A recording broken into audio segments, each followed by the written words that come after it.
Já estamos de volta com Hora Geral no programa de hoje, conversando com o professor Alex Salim, especialista em Direito Penal. Professor, agora vamos dar mais atenção aos telespectadores. A Laís D'Amico, do Embaré. Uma coisa é certa, aprovada a redução, assassinos de 16 anos não estarão mais soltos matando vítimas inocentes, pois estarão presos.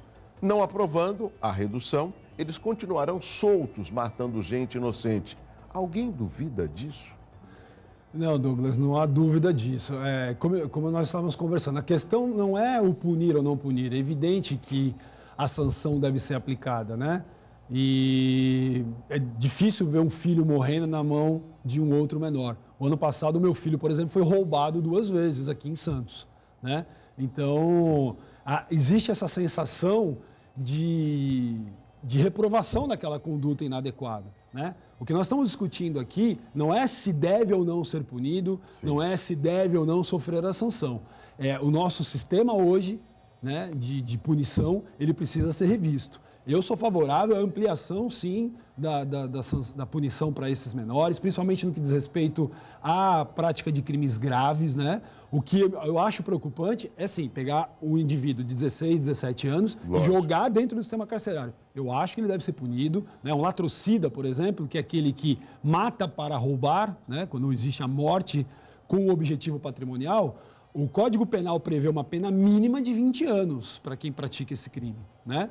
Então, o adolescente aí de 16 a 18 anos, ele deve sim receber uma reprovação maior. A questão é que, ele, na minha concepção, ele não deve ir para o sistema carcerário, né? Porque ele vai sair de lá, com certeza, pior do que ele entrou. Professor, não sei se o senhor viu a reportagem domingo agora acho que foi no Fantástico, que eu até fiquei assim emocionado ao ver, que foram 3 bandidos, 3 ladrões entraram num ônibus e entre eles tinha um funcionário da Polícia Civil e ele logo quando entrou, ele sentou lá no último assento, né?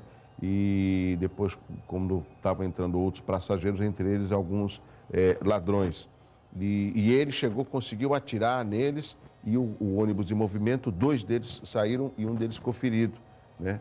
E aí depois foi toda aquela explicação, a mulher que estava logo na frente, na mira de um desses marginais, ela era, acho que enfermeira socorrista e acabou até atendendo, vendo a pulsação dele quando passou o ônibus. E teve um policial que entrou e falou uma coisa para ele, aí, já vai conhecer já o inferno mais cedo? E ele foi punido por isso, a reportagem falou que por causa disso ele foi colocado à disposição da polícia.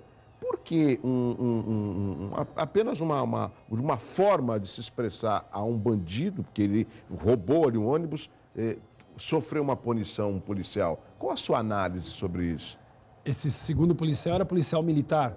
Exatamente, era. Então, a Polícia Militar, ela segue, né? Ela tem todo um regramento disciplinar muito mais rigoroso, né? Até porque ela é militarizada. E dentro dessa estrutura militarizada e rigorosa de disciplina, né, segue a lógica de que mesmo o indivíduo ali, ele pode ter praticado crime, né, ele praticou, é evidente, sim, foi baleado, mas ele não perde a dignidade humana dele em razão disso. Então, mesmo sendo um bandido, mesmo que aquilo cause, né, uma indignação na população, essa dignidade dele, esse mínimo de dignidade deve ser respeitado, né, e um agente público, ele deve ser responsável pela manutenção da ordem, né? E não instigar ainda mais a população contra aquele indivíduo. Agora, mais instigada do que a população está, já né? está. Não, então, quando certeza, ela vê, é certeza, natural, né? E criou essa discussão, inclusive nas redes sociais, sobre esse aspecto. Chegando uma pergunta pelo WhatsApp, que é o 981-387000, o Agenor Rosalino, da Vila Nova, em Cubatão. Quem serve a redução da maioridade penal? A quem serve a redução da maioridade penal? A ideia da redução é reafirmar um direito que foi violado, ou seja, eu pratiquei uma conduta definida como crime, então eu preciso, 1, receber a punição proporcional a isso. 2, dar uma mensagem à população de que quem praticou condutas iguais não pratiquem mais e quem não praticou nem pratique porque vai ser punido. E 3, o caráter de ressocialização. Para isso que serve a redução da maioridade penal. Na verdade é o seguinte, o Código Penal ele se aplica a maiores, a de 18 anos. O que estão querendo fazer é o seguinte, reduzindo a maioridade, o espectro de incidência do Código vai aumentar. Ele vai passar a incidir sobre pessoas maiores de 16 anos, que até então não recebem punição do Código Penal e sim do Estatuto da Criança e do Adolescente. Essa redução, o senhor acredita que isso vai fazer com que ela esteja de fato, seja uma aliada da população?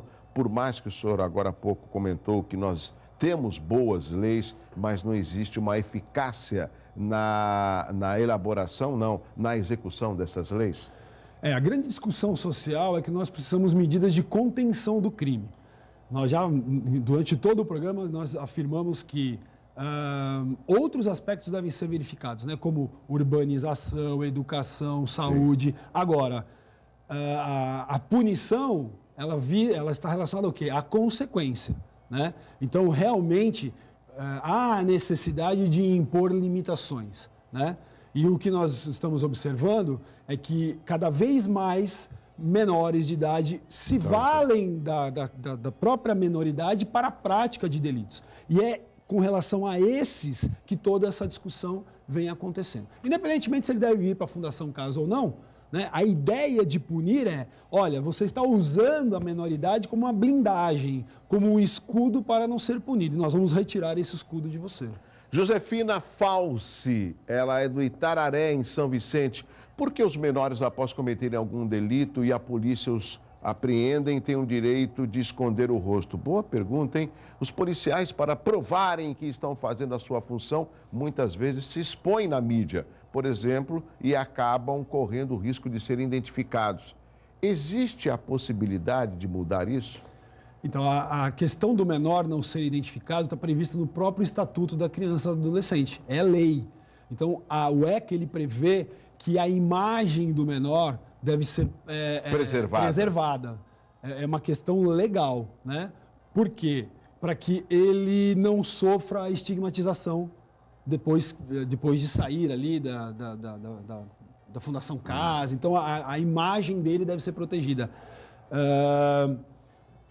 É questionável isso, né? Como a própria telespectadora, ela coloca o policial está se expondo e o menor é protegido, né? Mas essa foi uma opção legal, essa foi uma opção legislativa do legislador de 1990, quando ele elaborou o ECA, falou, não, a imagem do menor deve ser preservada, né? Porque a exposição pública ela é inadequada no caso desses indivíduos. Inclusive o que a telespectadora está falando, acho que recentemente saiu uma reportagem de um policial civil, e parece que cuida dos armamentos aqui no Palácio da Polícia, e mostrando um problema com relação ao armamento que os policiais utilizam. E nós temos observado muitos policiais mostrando o rosto e falando das deficiências das instituições de segurança, tanto a Polícia Militar, como a Polícia Civil e a Polícia Federal. Ou seja, é a coragem deles mostrarem esse problema que existe na polícia. E isso, lógico, também traz uma insegurança para a população. Porque se nós confiamos na polícia e, de repente, a polícia não consegue dar sua infraestrutura, não consegue dar o retorno porque tem uma infraestrutura aí sobrecarregada ou arcaica, alguma coisa está errada, né? Que nem esse final de semana teve aqui o governador entregando uma viatura americana, foram 21 no estado. Desculpe o governador, desculpe o professor, mas acho que é muito pouco. Uma viatura para toda a região metropolitana da Baixada Santista. Então, nós observamos também o aparelhamento de segurança um pouco obsoleto. E isso acaba tendo reflexo no resultado final. Você tocou num ponto, Douglas, fundamental, que nós não abordamos isso com grande frequência. A questão da impunidade no Brasil, ela está muito relacionada ao processo de investigação.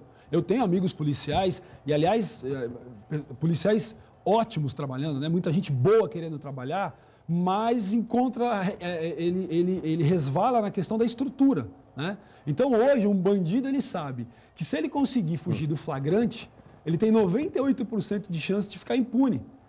Porque a polícia está tão sobrecarregada e a estrutura é tão deficitária que ela não consegue, de fato, dar essa resposta. Né? Quando você assiste um programa americano ou inglês, você vê que a força de investigação é enorme. Né? Então, outro dia, eu assisti uma reportagem de um dono de posto de combustível que ele foi assaltado 32 vezes. Né? Isso demonstra que realmente o aparato de investigação ele é deficiente. E não por uma falha dos policiais em si, mas porque a estrutura realmente, uma viatura não vai dar vazão. Não vai dar, claro. Professor, rapidamente, nós temos 2 minutos para encerrar o programa. O Arnaldo Silva do Jabaquara, se a lógica da cadeia cheia de se prender assassinos de 16 anos, então o crime está liberado, porque também não há espaço para criminosos acima de 18 anos.